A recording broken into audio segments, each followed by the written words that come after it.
Hi, it's Neil here at Total Wellness Club, welcoming you to episode number 3 in our video series where we're taking a look at what helps you get fit and healthy and stay fit and healthy. Now, in the last episode, what we looked at was some workout DVDs, things that you can do at home to keep yourself fit. And in this episode, what I promised to do is to take a look at the things that you can do over Christmas that will mean that you won't put on weight, or at least you won't put on too much weight. And then in the next videos, we're going to be looking at more product reviews. We're going to be doing some shout outs. We're going to be going out to some events. We're going to be putting some of the experts in hot seats so that we can get their tips and tricks as well, and loads more.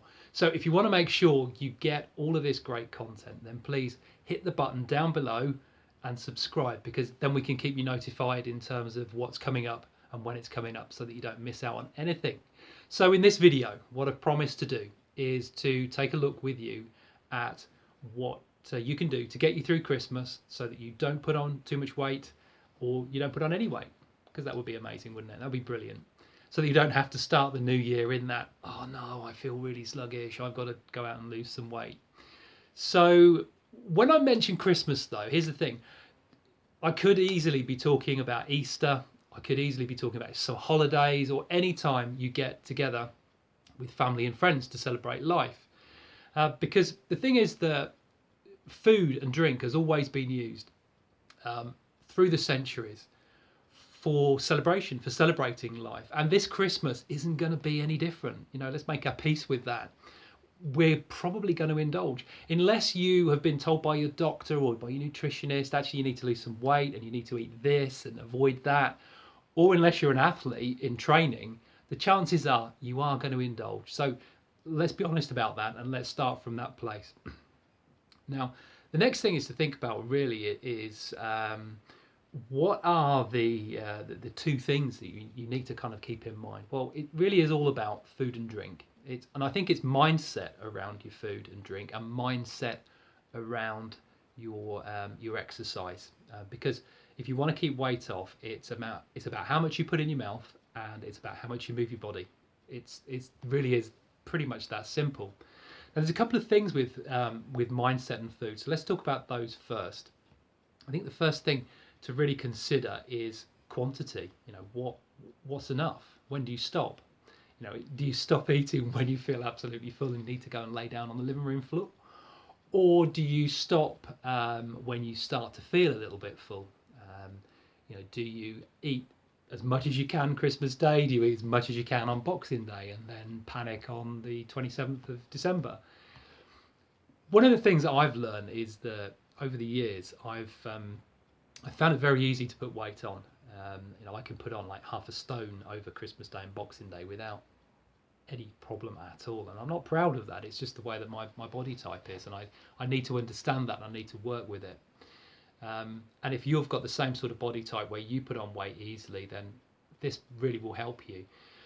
One of the things, if you're going to eat food, a lot of food on Christmas Day and Boxing Day, you need to give your body a bit of a rest, because what happens if you just carry on through to New Year, and the same happens at New Year, then you may have put on a stone over Christmas, and then you're going to find that quite difficult sometimes to shrug off, and then you get to Easter and it all happens all over again, and then you summer holidays, and before you know it, a whole year's gone by and you're just a stone heavier than you previously were. That's been my experience down a number of years ago, when I was once obese. So what I now do is Christmas Day and Boxing Day, I can be quite liberal in terms of what I eat, but 27th and 28th I'm going to be really careful. 29th same, and 30th, because it's going to take probably 72 hours for all of that food that I've eaten, all of those mixtures, to work through my digestive system and get into the bowels and then leave the body.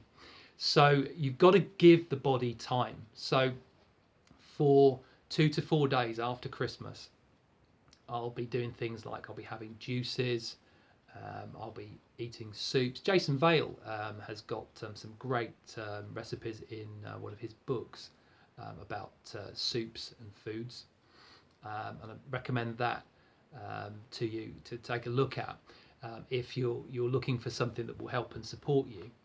Or you could just sort of Google it and take a look online and see what recipes are out there. But you need to give your body a rest. You need to be very careful for a few days afterwards before you go into New Year, and then a few days after New Year, take it really careful. For me, one of my challenges is that my wife's birthday is on the 12th of January, so I've got Christmas, I've got New Year, and then I've got Joe's birthday, and then about 6 weeks after that, it's my dad's birthday, and then it's my mum's birthday, and then it'll be Easter, and you see what I mean. So that's where it all goes wrong potentially for me. So there's when's enough, and it's the quantity of food you eat. That's one of the things that you want to kind of think about. The other thing to think about is the quality of the food that you eat. One of the things that I know is if I eat sugary foods too early in the day, it means that my blood sugar levels are going to be all over the place all day long, and I'm going to be craving food even when I don't really need it. So one of the things I'm going to do is, everyone else can eat what they want, but in the morning I'm just going to try and stick with these. I'm going to buy loads of these, and I'm going to eat as many of these as I want to, because they're light, they're fruity, not really going to do me any kind of damage. And then what we're going to do is we're going to move Christmas dinner back. We've done this for a few years. We've moved it back from kind of like 12:30, 1 o'clock. We've moved it back to about 2 o'clock in the afternoon. In the old days, we used to eat a buffet in the evening in our family. We don't do that anymore. We just move, the Christmas pudding, and we eat that in the evening. So it kind of means that we can skip a meal in that way. But as you know, we'll still be full. We won't be kind of like wanting for anything. The other thing is, I'm going to have some things like nuts around, because I do like nuts, but I'm going to have raw cashew nuts. I'm not going to have any of the extra coatings that get added to nuts, because I just really want to avoid eating anything that's going to, again, kick in that need for, or that desire to eat more. The other thing in terms of quality of food is things like the gravy that you put on your Christmas dinner, if you're going to have turkey or something like that. I tend to make gravy which is vegetable based, and I make it myself. It takes a little bit of time. It might be a bit of a faff for you, but I'll be honest with you, I think it's well worth it. What I'll do is I'll find a recipe for you, and I'll put it in a link below here so that you can go and take a look at that, and you've got that as an option. Now, the reason why I say that about gravy is because a lot of the gravies that you buy in the shops are laced with hydrogenated fats. Now, what this means, if you don't know, is that it's going to make your brain think that you want to eat more when actually you don't need any more. It's one of those things that the food industry have, in their wisdom, put into food, and it makes you crave more. So that's the reason why I make my own gravy, because I want to avoid having that. So if you think about the quality of the food I'm having, I'm talking about here, I'm just looking at the things that are gonna potentially make me want to eat more when I don't want to eat more, when I don't need to eat more. So there's some of the things we're going to be doing. Boxing Day, we're just going to have a bean salad, kidney beans, cannellini beans, pinto beans, mixed in with some coriander and some chopped tomatoes and some onions, with some salad leaves, and also maybe a warm salad with some sweet potatoes and some roasted parsnips or something like that. So that will be pretty healthy on Boxing Day as well. So there's some of the things that we're going to be doing food-wise over Christmas, and pass those on to you because they might be really helpful.